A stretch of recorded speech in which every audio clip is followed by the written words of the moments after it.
puppy.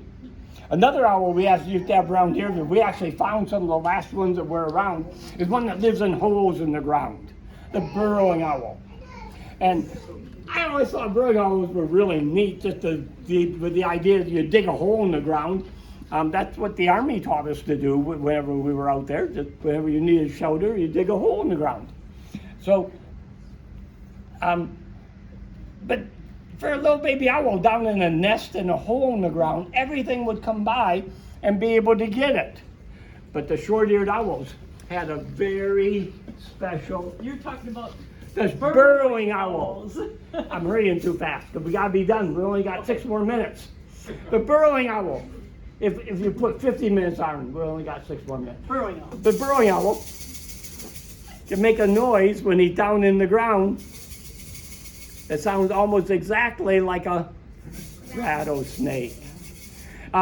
People used to think that burrowing owls and rattlesnakes lived in holes together, lived in burrows together.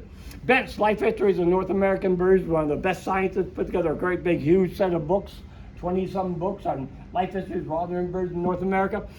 Said that some very reliable people had told him that they believed that burrowing owls and rattlesnakes share burrows.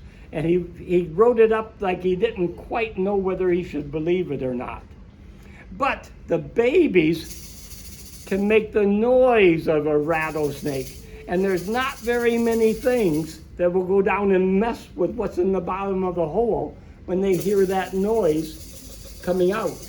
So if you're around here someplace and you find a little hole and you got that noise coming out, why, call him. He'll put his hand way down in that hole, and he can tell the difference between a little baby owl and a great big rattlesnake, I think.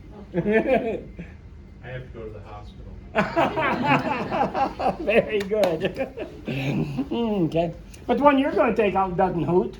Burrowing owl doesn't hoot. Short-eared owl doesn't hoot. This one makes ghost story noises. Ghost story noises are fun. It likes old, empty, falling apart houses, sort of like where he lives. Doors gone, windows gone, roof caving in. And at night, it can make noises that go sort of like...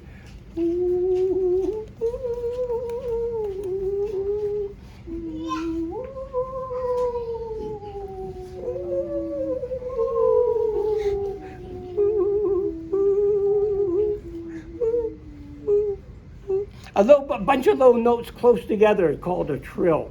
And it turns out mom and dad trill on 2 notes and the kids trill on other notes. So when they're out at night, they can tell who's who and where. They think that how they do it, they can tell if that individual is scared of something or if it just wants food or if it's just singing by how he trills and how fast and sharp the notes are. Ooh, ooh, ooh.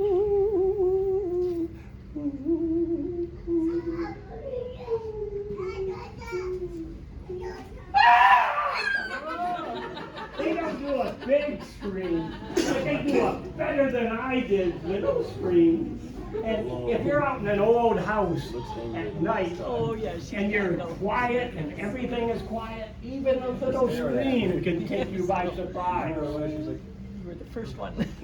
So this is not a baby owl.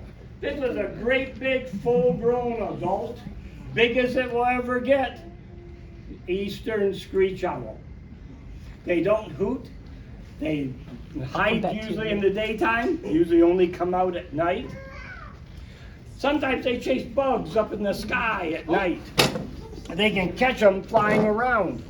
When they're flying, their outline at night looks almost like a giant bat. We've had people call up and say they've seen giant vampire bats right around here. Well, you don't have very many giant vampire bats, but you do have little screech owls around here. We knew when we were doing programs down at the old state fairground, some people told us about the noises in the woods across the street. The woods were a cemetery.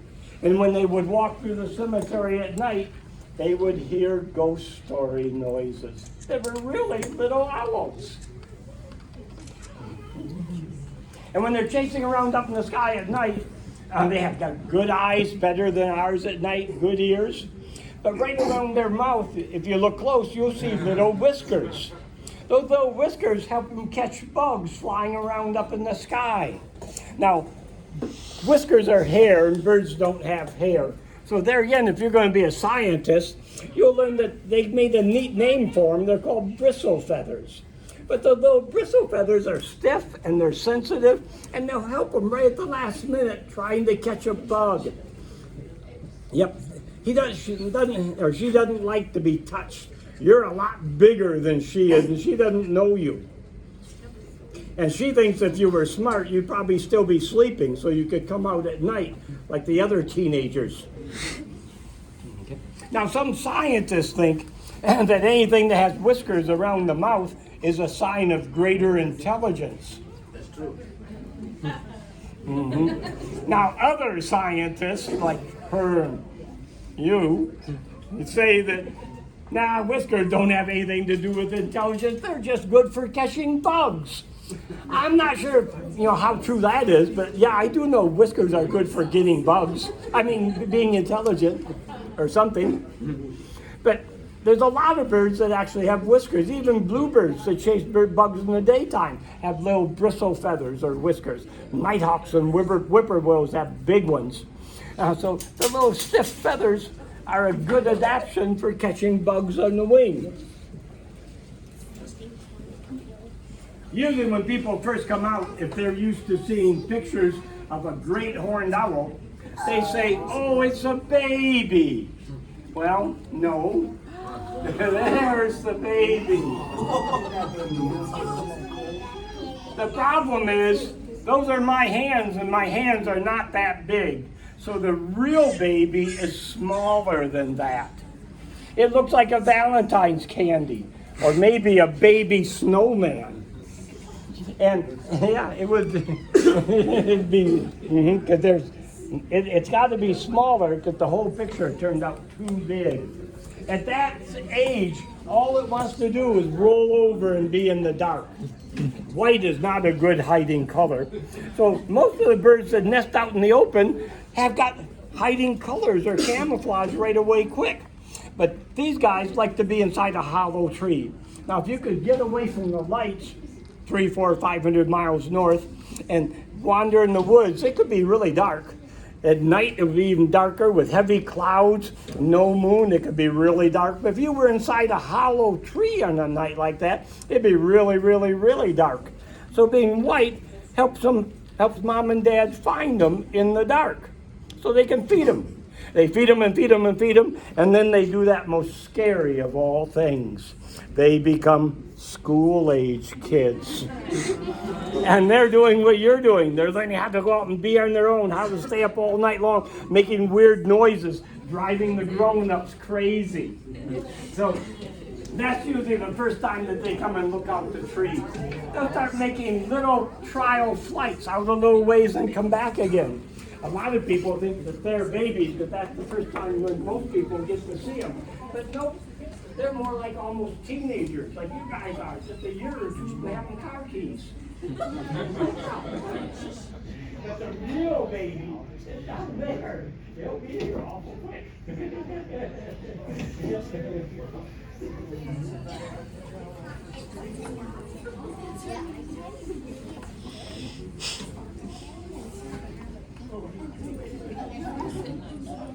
They come in different colors.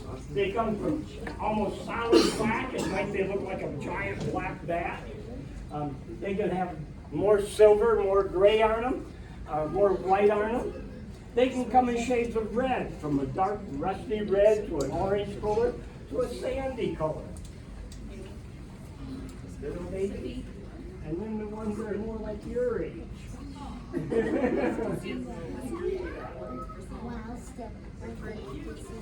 they're going to have red hair, they have white around the eyes. If they're going to have dark hair, they have dark around the eyes.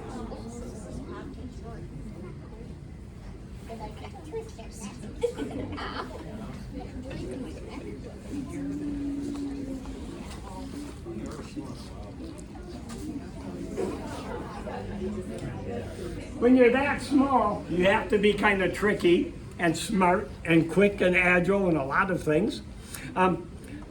One is to know when to hide. Big owls will chase and kill little owls. The only way they can have food saved ahead is by chasing everything out of their territory. They can't stick extra mice down at the local grocery store or the freezer and get it later. They just protect the territory and say all the food in that area belongs to my families. But in the case of a great horned owl, it has to be open field country. These guys are good down through the trees. Being small, they could go down through branches just beautifully. And the bigger owls couldn't touch Yeah, them. they are. But they still have to know when and how to hide. They find a tree whose bark matches their color, they stand up really straight, they put their horn feathers up, they're looking like a little broken off branch, the little branches coming out the top. And you could see their eyes until they see you, and even their eyelids are camouflaged. So sometimes when you're walking out in the woods at night, you may see eyes out there in the dark watching you, but when they see you looking at them, they disappear. They'll wait and wait, they'll peek a little bit. If you turn your head away, they may open their eyes, but as soon as you look back, they close their eyes. But out in the woods, there's usually a mom and dad and 1 to 5 babies, so you can have eyes all around watching you, that every time you look, they're gone. It's only when you're not watching that the eyes come back again. So if you don't know about them, they can leave you with a weird feeling. There's lots of stories of haunted woods. And they're usually animals with secret tricks that help them get by that we didn't understand at first. But they do a beautiful job of seeing you, but when you look back, they're gone. And then peek in a little bit, and back, and then they're gone. And it can leave you with a weird feeling if you didn't know owls. With owls, it's just a beautiful thing to get to see. Is it a female?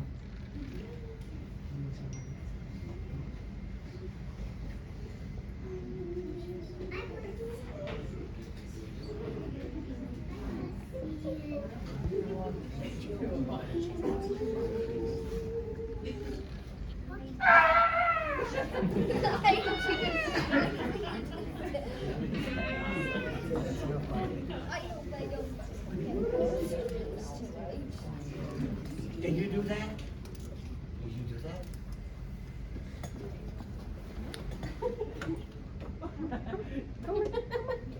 Come on. You getting tired of me? I've done you too much today. Come on. Sparkle. Sparkle, a little bit more, Sparkle. I need a bigger clearing. You know I'm not getting away, don't you? They can turn it from in front to sideways to backwards and a little bit past backwards. Then around to the front to sideways to backwards and a little bit past backwards. So some of the literature will tell you they can turn their head 360 degrees or more. It's actually more. But people think it means from in front all the way around to in front. Nope, they can't do that. But if you count it from in front to backwards and a little bit past, then to the front and backwards, it can hit 360 or a little bit more.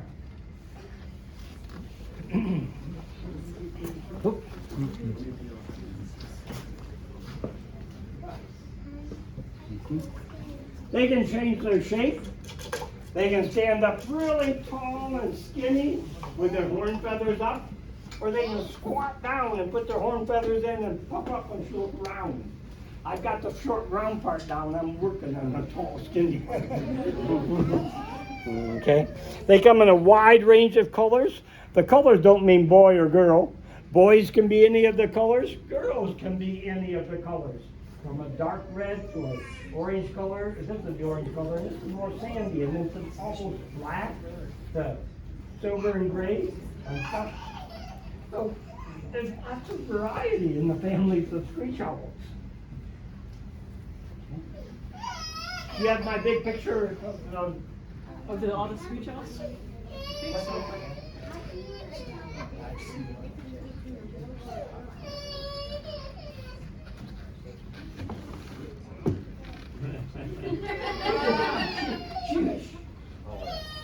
She wants me to tell you the difference between a how you tell the difference between a boy owl and a girl owl? Well, it can be really easy or almost impossible. In a cardinal, the boys are bright red and they're really gaudy and they sit right out in the open and they have big mouths and they sing all the time. The girls have beautiful hiding colors and they sneak quietly because they have to raise the babies and take care of them. In Canada geese, the boy is bigger than the girl and he'll lead with a bunch of babies in the middle, and the girl will come up behind until they turn and go the other way, and then the shorter one will be in the front with the girl, and they have the babies and the big one behind. So some birds you can tell by how they behave which one's the boy, some by the colors, some by the size, and hawks, owls, and eagles and falcons. In hawks, owls, eagles, and falcons, the boys are always big and tough. No, they're not. No, they're not? If the boys aren't big and tough, you're telling me the girls are the biggest? The girls are bigger and Bigger tougher. than all the boys? Tougher. Tougher? Yes. So if Tougher. there are two eagles out here and one bigger than the other, the big one is the girl? Yes, it is.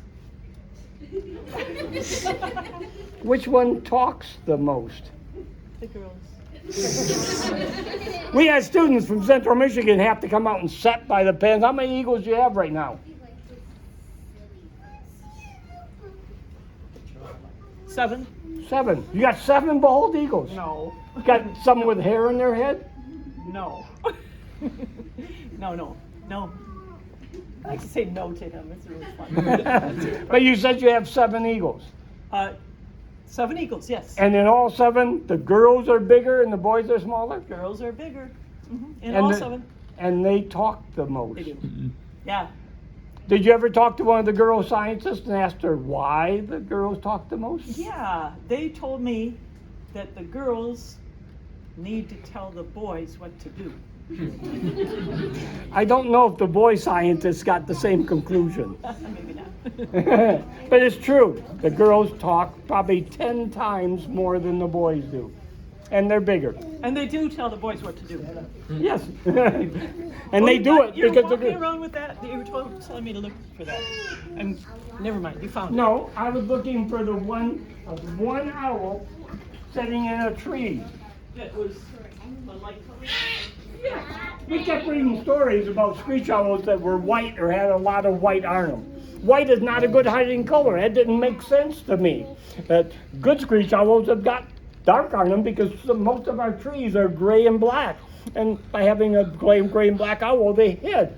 And then one day an owl showed me how a screech owl could hide having white on it in the right kind of tree. But we don't have very many birch trees anymore. Birch trees aren't very good at a sawmill. The wood lumber isn't worth much. So when they go through the forest, culling the forest, they kill off almost all the birch trees to bring aspens back or maples back. So where we used to have screech owls that had a lot of white with speckles to blend in with birch trees, now we have very few birch trees, so we don't have very many of those owls.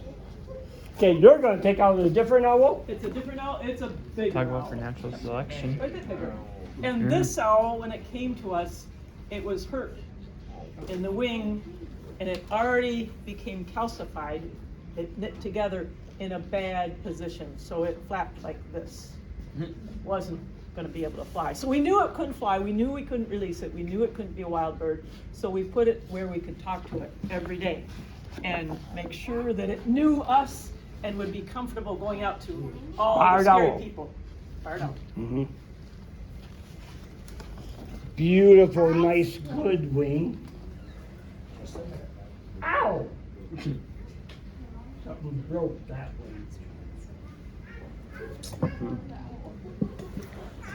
What does it mean by calcified?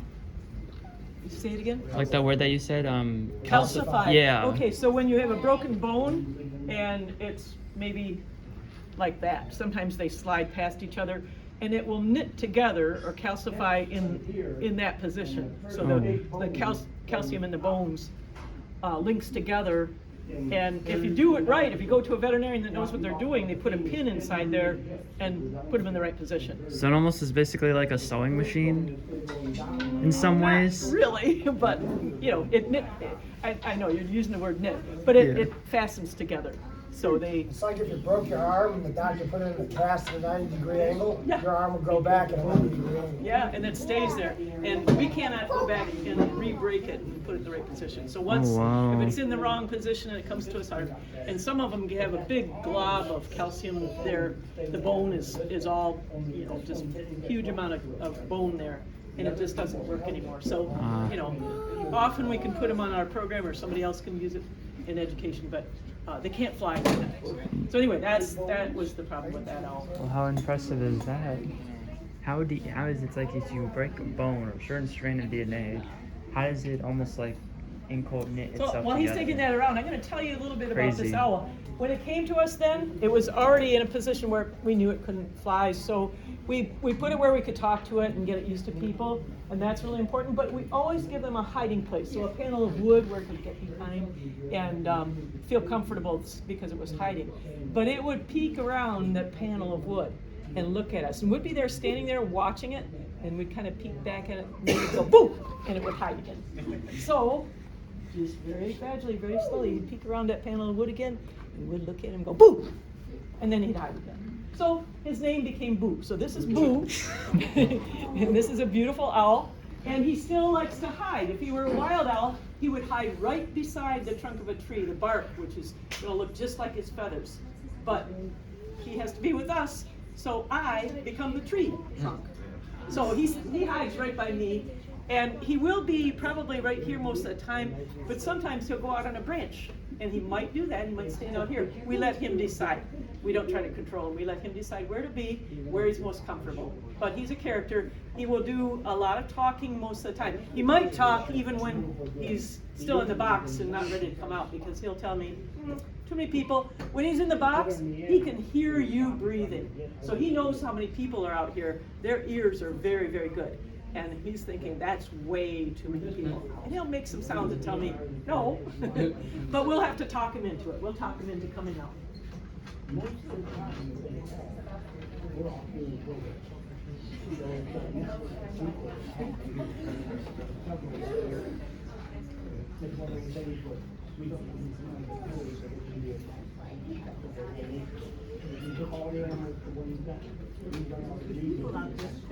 I told you that there were 2 programs. This is number 2. I know. That's how I feel. You sound like a little hunk or something. I know it. That guy in the back there. Scary.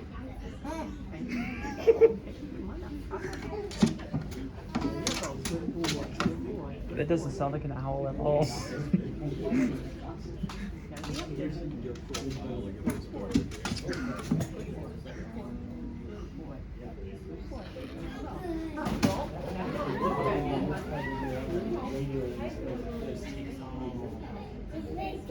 that a cool owl?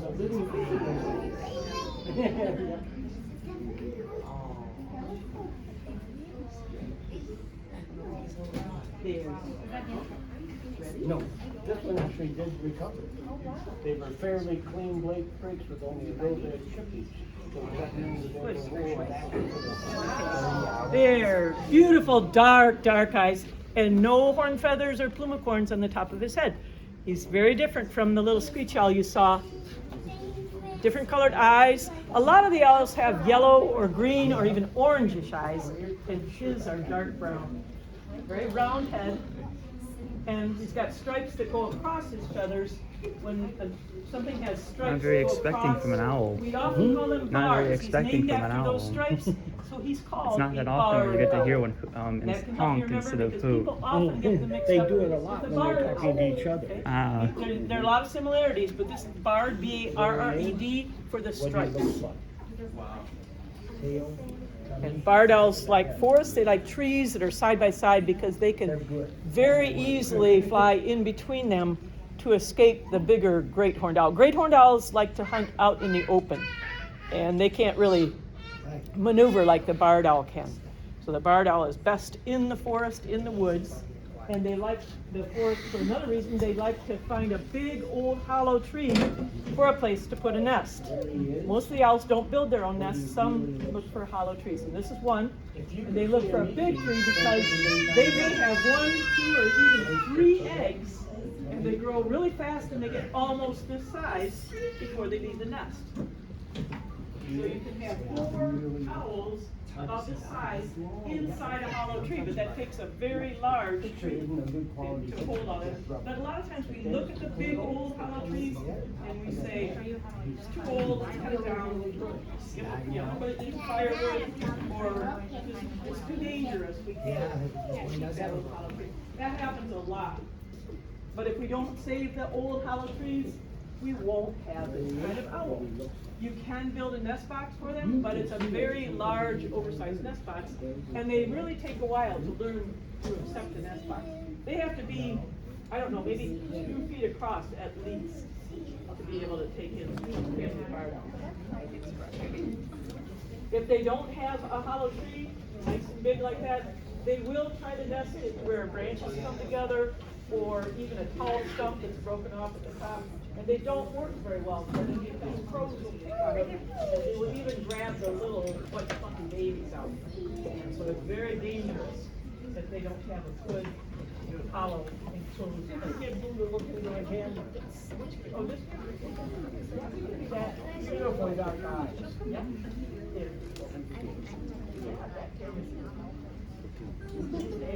Good boy. I can't get him quite as close as the Screech Owl. He's got a lot of energy and he's big. You're a good boy though. How heavy are they? How heavy? Not really that heavy. He might weigh 1.5, 2 pounds, something like that. So it's all the fluff. It's feathers, lots of feathers, and the bones, they quite often tell you they're hollow. They're not really hollow, but they have hollow spaces in them. They're not a solid structure. So there's a lot of lightweight stuff there and lots of feathers. And he'll show you the neck is really skinny inside there. Good boy.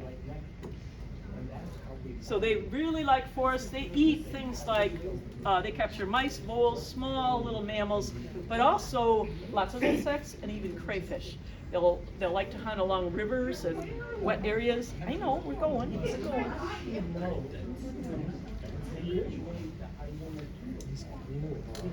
So barred owls do a lot of nice vocalizations. If you look in a bird book, they'll tell you that their call is something like, who cooks for you, who cooks for you all. It's kind of a neat way to remember it, but it doesn't really sound like that. Joe, can you make a barred owl call for us?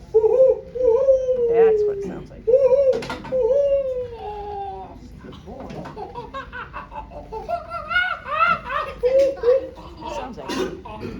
Sounds like friends. No, can't do that.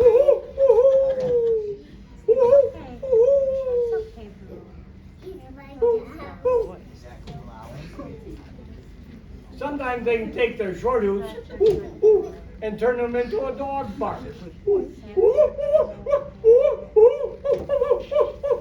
They've been known to come in, and especially in the winter, where people have dogs in a pen behind their house, and they'll bark at them and get all their dogs barking and barking.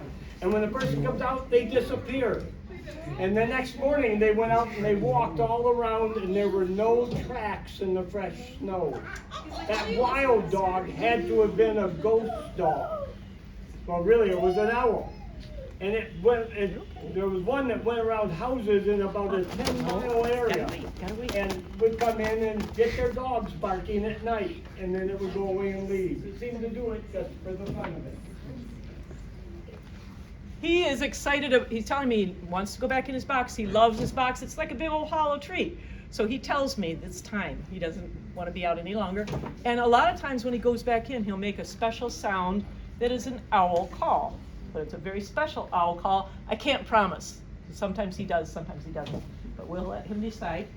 And if I go backwards, otherwise he'll see his box and try to fly into it before I get there. So He's a male. The female is about that much bigger.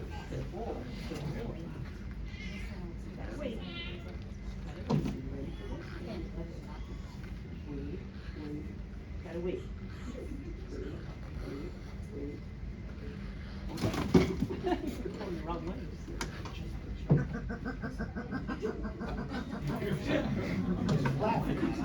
Yes, it is. He did not like to be out in the daytime. He didn't like to be in the lights. He especially did not like to be surrounded by such big, scary things as you people. He's happy. He's making his happy noise. The only time we've ever had him do it is when something good from their point of view happened. And it is their happy noise. If anybody ever asks you, have you ever heard a wild animal laugh? Now you have to say yes. But that is what he's doing. That's actually very good.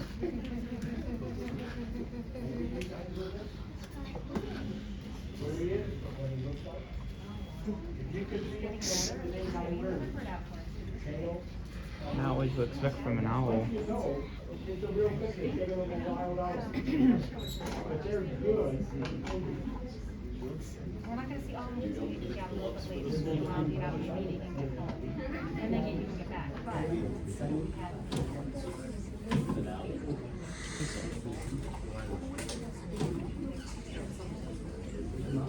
Oh wow.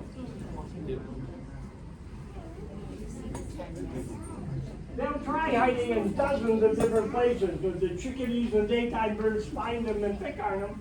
They know it's not a good place. And once they find good places, then they'll come back to them again and again. The tail, the tummy, top of the head. I can't even see them. You're there, that's what it'll look like. And the tail are these straight lines. The tummy is the fluffy part. The eyes go with the bill and hair, and at the top of the head, different in the tree. I'm bringing out a tiny owl. Okay, this is one of the tiniest owls in the world in Michigan. It is the smallest owl. There's another one that's a similar size, but this is a very small owl. And it really needs to have, you're getting too brave, but they really need hollow trees. In fact, they need a special habitat where the conifers are very dense, and it's very swampy and dark, and you can hear them call in the springtime if you're willing to go down into a deep, dark, swampy area with real thick conifers at night. And if you're willing to do that, you'll hear a really cool sound that is a territorial sound, and they go beep, beep, beep, beep, and if they get excited, beep, beep, beep, beep, beep. Yeah, somebody else is doing that. So they have a very special sound that is just a beeping sound, and they do have some other calls that they make too. We had a person call us up once, and they just seen a flying saucer out in the swamp behind their house. They knew because they just seen a TV program that showed pictures and the noises of the flying saucer. And the noise was exactly beep, beep, beep. But she was right. They used the call of a saw-whet owl and put it on the pictures of their pretend flying saucer. So when she said it was the same noise, she was right. Very seldom will ever sing in the daytime. He's a predator, but he's tiny. He spends most of his life hiding and getting away from things bigger, but then he has to turn around and hunt. Once in the daytime, a bus pulled up outside the school we were at, and the bus backed up. A backing up bus goes beep, beep, beep, beep, beep, and the owl answered beep, beep, beep, beep. So they were singing back and forth to the bus.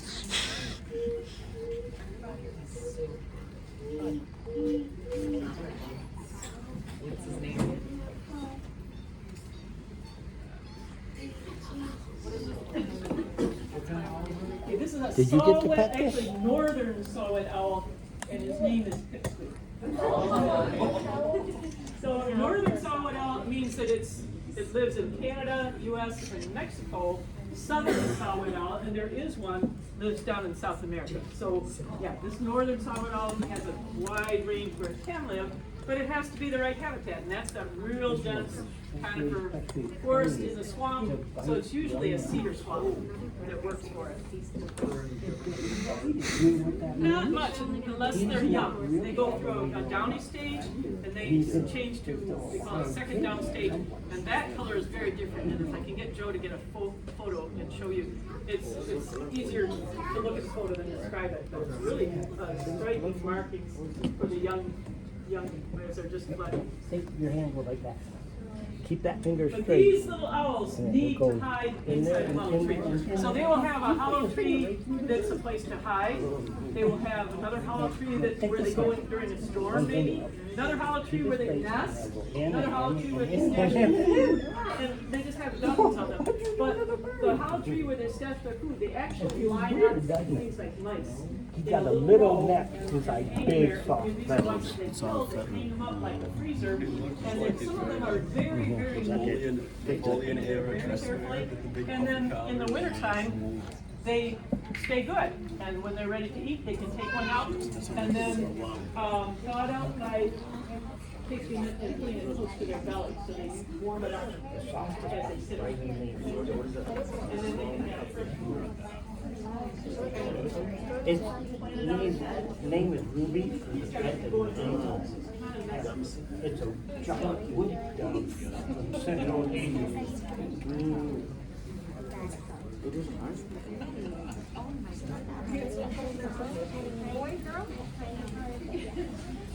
This one's a boy.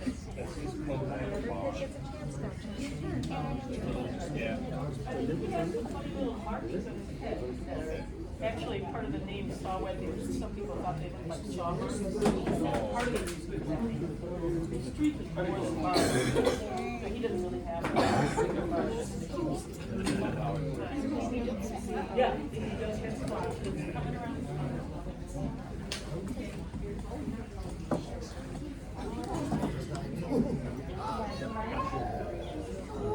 We ride that juice for 3 or 4 days. Well, I think they probably don't like most animals, including humans, feel very protective of their underbelly, so we probably don't want to pet them or fight these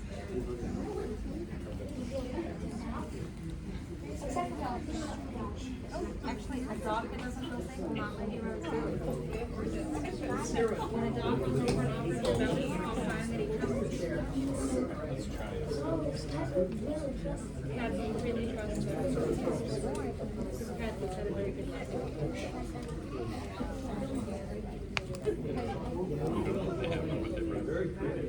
Raphael, no, we're not getting them, we're not following the rules. Everyone's gonna get a chance. One marshmallow, 2 marshmallows, sit down, please. Practice. 3 opportunities to practice.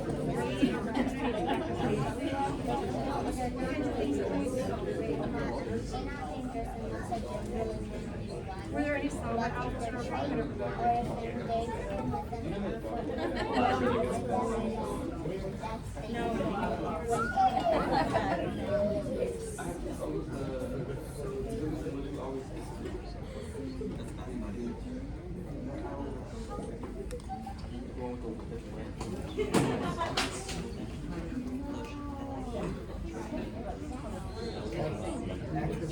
You're not. It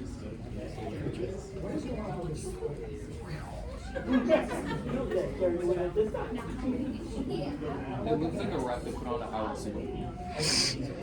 Like a rat that put on an owl suit.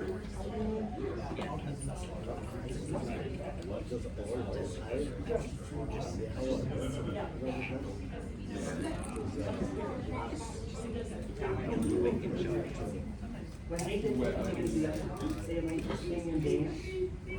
They sing and they wiggle their necks, turn in circles, and have colors of real pretty. And then they take great big steps and wiggle their toes, because their toes are red. And by having red toes, when they dance, it looks too pretty. I've heard some really weird stories about people who put red or other colors on their toes or their fingers. Have you ever heard of that? No.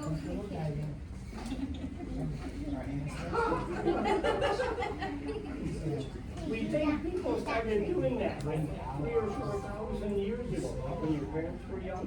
When you were outside the world. Yeah, Mama. Because they watched Yeah, birds. exactly. They watched birds that dance and had that's a neat idea. So they put that in their little figures. They could dance.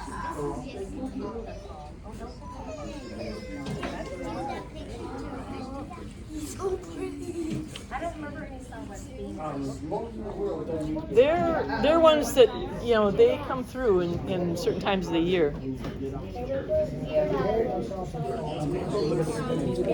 One more time.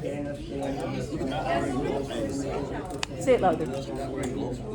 No, a lot of our birds are very gentle. The only time the ones that we use in programs, if they get nervous, they might, you know, grab. He never does. I mean, he's just a gentle one.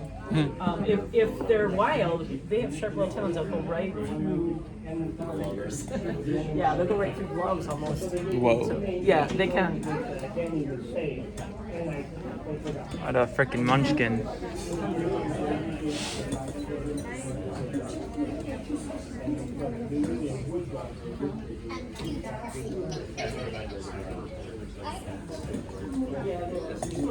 But I'm pretty sure.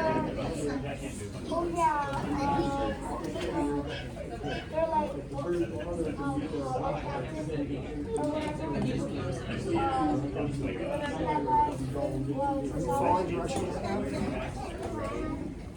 Like the guard for the. Of course, you got to try to scare it. How much bigger are the girls? You know, like. Oh, I want to Anything else? in the tree. Yeah.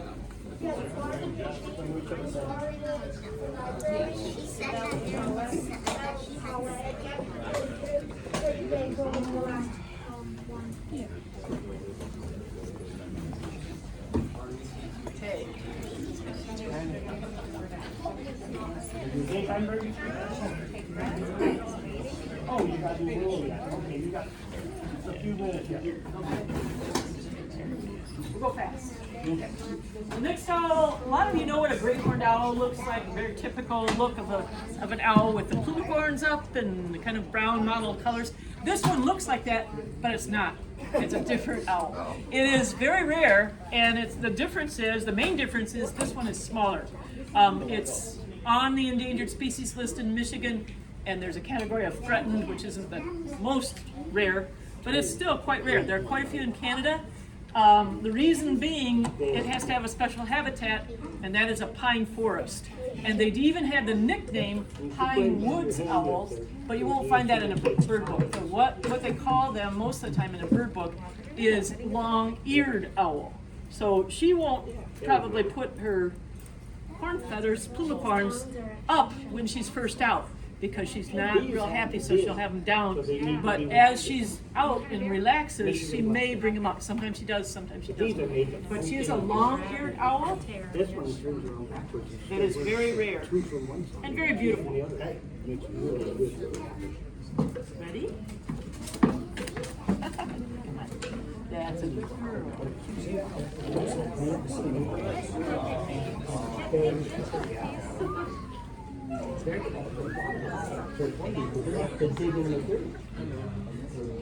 Yeah, it's a real bear. We had him take it off the bear for us. He promised to put it back.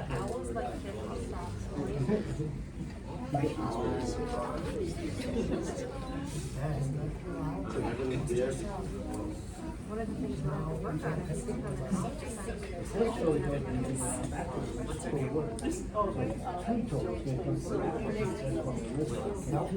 That's what makes it really attractive. They don't grow 3 or 4 times faster than our fingernails. But then they have to use them all the time when they wear them. So owls, I mentioned before, they don't build their own nests. Some of them look for hollow trees, and this one doesn't even do that. She looks for an old nest that belonged to somebody else. And what's the right size is a crow's nest or a green heron nest, a stick nest. And they will rearrange the sticks and make it their own, but they usually don't start from scratch.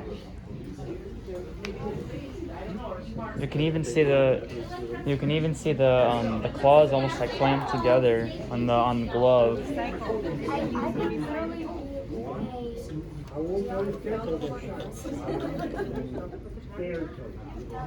Yeah, that's a really good one.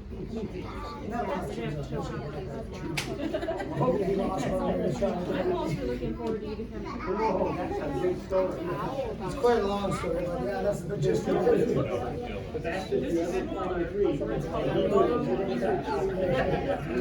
And you didn't get me, so.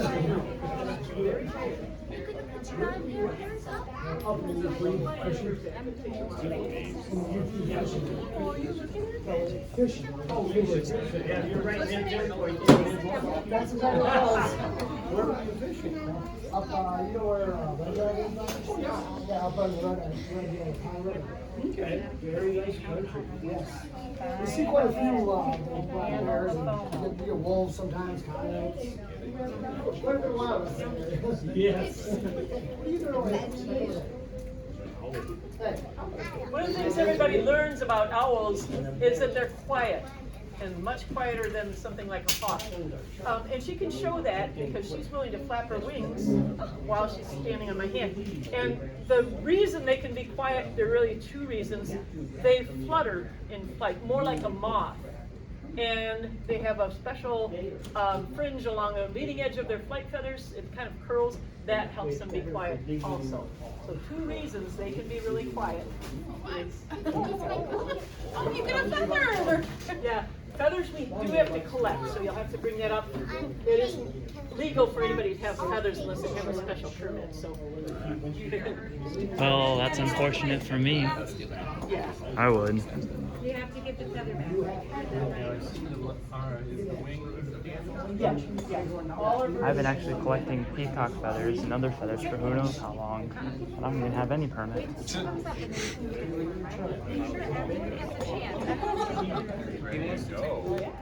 No, it's a girl.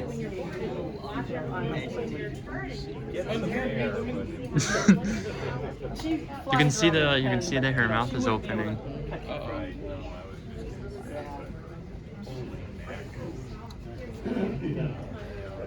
Why do you have to have a permit to have a feather? Oh, okay. Can you explain that, Joe? Why Sure. do they? Oh, okay. Quite a few of our birds were killed either into extinction or almost into extinction by feather collectors. Back in the late 1800s, we hadn't learned how to split oil. We couldn't make all the beautiful bright colors that we take for granted today. So one of the most beautiful things they could get were bird feathers, the soft plume feathers off egrets. It's a big deal today to see white pelicans up here because those big white feathers were wanted for hats and decorations and things. So they were almost gone. A lot of our egrets were almost gone because they liked plume feathers. Wood ducks they thought were gone, and they found some up in Canada and worked hard to bring them back. So everybody who finds a bunch of feathers and picks them up says, why can't I keep them? Well, people go out and shoot the bird and pull out the feathers, says, oh, I found them on the ground, why can't I keep them? But really, the only way you could protect the birds but by having against the law to have any part or the dead bird. We had a person turn in a hat that belonged to their great-grandmother, and one side of it had a snowy owl wing, and the other side of it had a passenger pigeon wing. It turned out that the snowy owl wing was illegal for us to have without a permit because they're still around and they got covered by the 1955 law. But the passenger pigeon went extinct, I think back in 1913, before they had the laws to protect them. And so it turned out they don't know whether the passenger pigeon wing ever came under the law because it was all gone and dead before the law was passed. But we told them we would just as soon register it with them and make sure it goes to somebody who deserves to have an extinct bird that was shot into extinction. Their numbers were lowered by logging, but there were still some big flocks around. The last big flock ever to be holding together was here in Michigan. There's a great big plaque on a big rock up near Walloon. You can't even hear it. No? Yeah, you're right. I didn't think of that.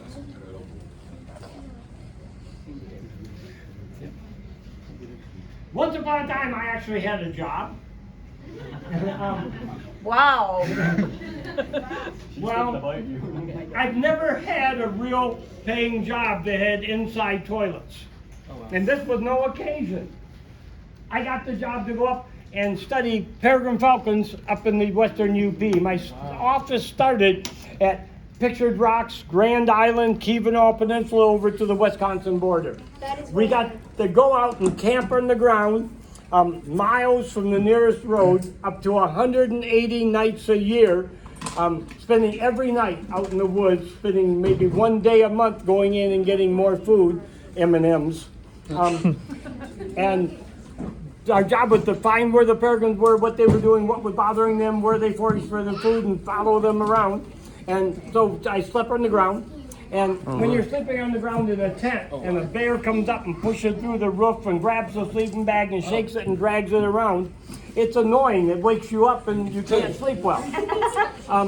So what I needed was an assistant that would work hard and get paid very little. That sounded like a student intern.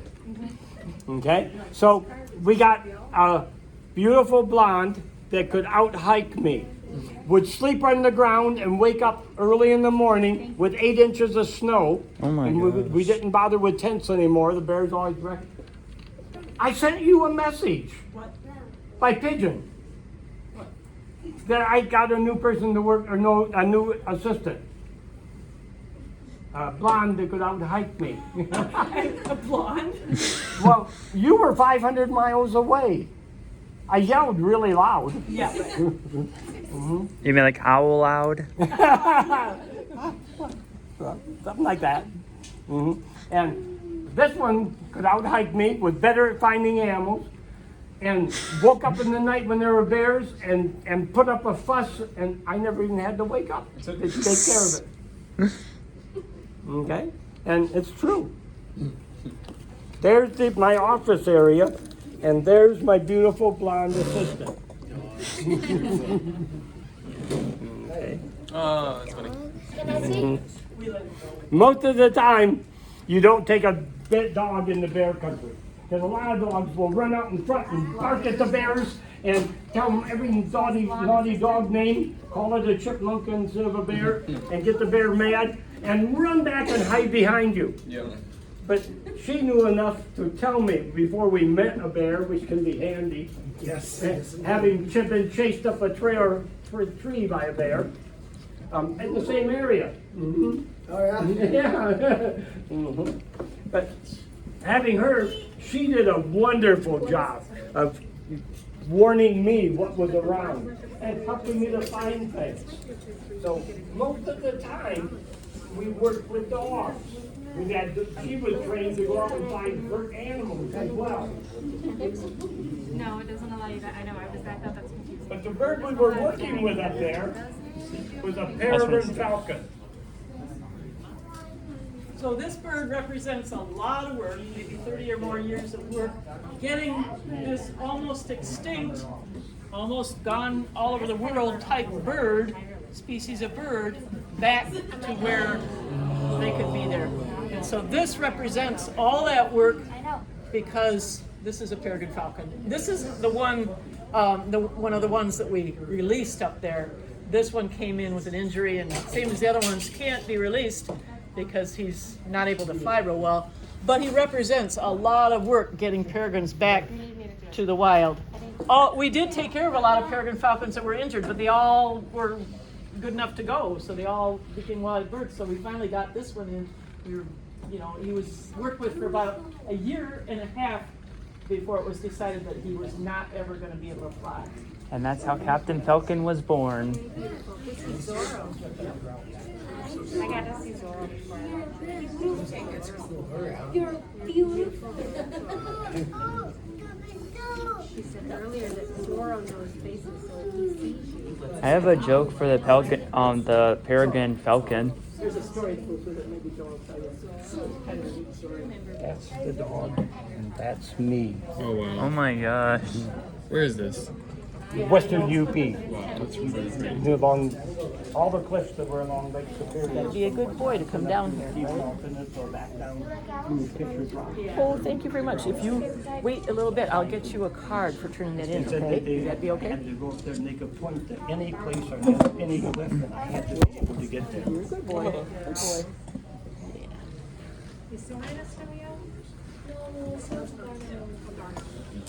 Peregrine's nest right over there. Babies and mom, teenager, where the nest was. Oh my gosh. We had a 300-foot climbing rope that we tied in with shorter ropes, so the point that you attached was right where the cliff started.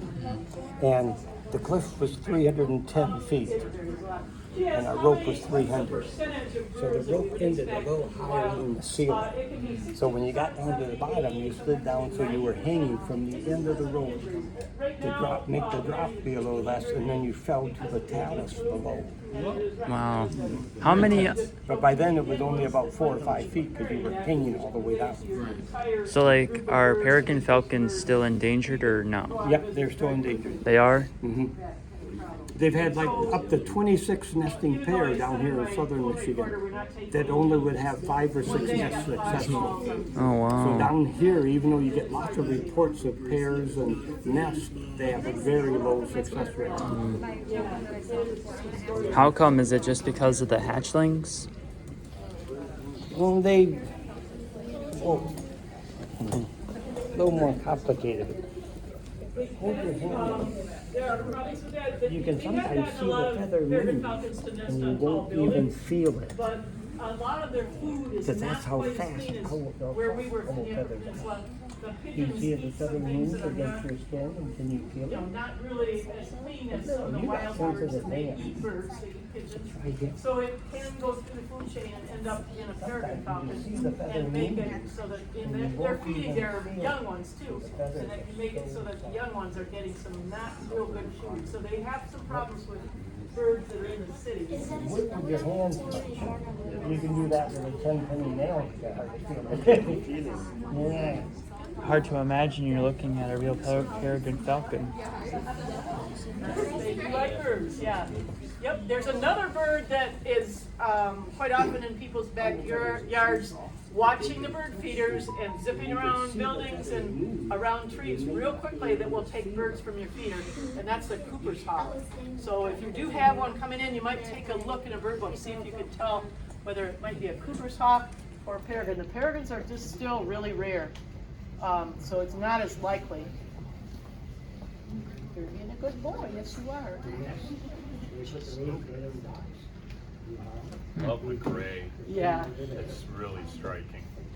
That outer gray. Yeah, Very yeah. handsome. It takes a while for them to get that. They have to be older. When they're young, they don't have that silvery thing. Actually, the younger ones, like when they're just a year old, they are mainly brown. Very good. I'm gonna just very carefully take that and. Whoa. Okay. Yeah, I gotta kind of do this after I have him back in. So. Yep. So there's a peregrine falcon. Good boy. He said that you might take over. What are all these people doing here? Well, I do know how to wrap my butt. Oh, very good. It's just, I can see the claws and all that I twitching. don't do that, do it in the outdoors. Okay. Well, that's the way you're I've only done it one time. Okay, you gotta start with number 1. Over this way. Oh, another one, my goodness. Can I ask you a question? I don't know. So, do they wear this nest kind of? I did get a picture of it that day. Is that a Cooper? Very well, but yeah, no, that would be a Cooper's, very long, skinny tail. Oh, yeah, I see. And the cross striping in the front is probably reddish brown. Okay. Although I can't, the head looks a little different, but that's what I believe it is. It's not a peregrine. J-E-T-T. But there are other, show Joe when you get a chance. Okay. There are other ones that like What? it. RIPHIE. Nice. I'm a little fan of birds, and I really See the like feather owls. sheets coming out? Nice. Those are, yeah, there are feathers growing inside. They look like plastic straws. The feathers grow inside there, and then it will split open when they're pretty much, fully developed, and then they grow out a little bit longer. But that's all that is. It's Does to it protect them. affect their flying at all? Like they have, Yeah, it does. When they are growing their feathers like that, and he grows them all at once because of the injury. For some reason, he'll have feather sheets all over that wing, and he can't fly very well when that happens. Okay. Yeah. I mean, he can't fly anyway, but he can't get up to his perch sometimes when it's Oh, I like see. that. So like, why did you say that they're endangered? Like you said, something because of the food? It was, well, they became very rare because of pesticides, and it's mainly DDT. When we were using a lot of DDT, we made it illegal to use it, but they still use it in South America. Well, that's not surprising because considering how people are. Yeah, but yep, we used a lot of it, and it got into many birds, and actually made certain bird populations go way down. I'm even more worried of what's going to happen by the year 2100 if we keep on using all these pesticides. There are lots of problems out there, actually. he's And very well behaved. global warming is very like well heating up He's a the pretty good boy. He's been with us a long time. global warming is heating up the place so that it burns down homes of birds. So Well, global warming is something that's really new. It's just that we're just accelerating the process. True, but it's also that it's burning down homes. Yeah. And the less homes that there are, the more times that birds are going to run into each other. If there are Yeah. more questions, I'll take those, and also, we're kind of going to wrap it up soon. There's newsletters up at the front table. I forgot, I was going to put it in the back. But if you pick up any of those for free, if you're willing to help us out a little bit, there's in one of them, look, there's a membership form, and there, in a couple of them, I think there's an address. You can, if you donate, you'll get our newsletters and updates, and you can look up things on our website and so on. And it does help us a lot. So please consider that, and then it can keep you updated on. Take one in chat tomorrow. He's got the feather sheets on there. They're like plastic, they look like plastic straws. Yeah, the feather grows inside there, and that'll split open. The crazy thing is that it's hard to imagine that like a Nintendo, right? Like a Switch? No, just Nintendo in general. Oh, right. It's kind of hard to imagine that's where Captain Falcon came from. Yeah. It all started with the Peregrine Falcon. Well, this we already have. The advertising. There's a lot of, that's a good point. There's so much interesting stuff to learn about birds. It's amazing. It just goes on and on and on. So, okay, yeah, I'm having trouble with all the feathers, so I'm gonna have anybody that's got a feather, People got had eggs, then the eggs go to they lay line their nest with feathers. okay. So when the birds have to boil the eggs 6 or 10 times a day, they didn't break, but here they broke real easy. Babies and mom, teenagers, wear the nest strip. You take on a very blue sheen when you're over there. Yeah, they're very silvery on the back, beautiful when they're wild. It took them an hour to get the pictures. Well, we'll do there in a minute. Ready. You got your good side though. Yeah. Cringing. I love birds, especially owls. That is so nice, I already yeah. have like 25 pictures of that, so. Well, good thing I'm taking a YouTube video. Aha. Okay.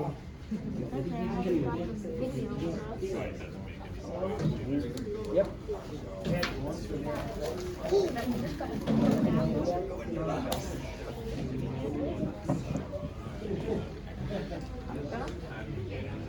You dropped the feather.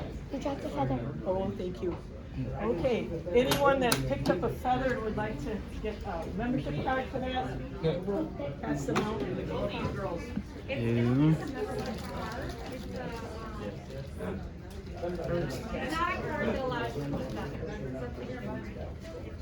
Oh, it's just a little card that we give out for people. What one?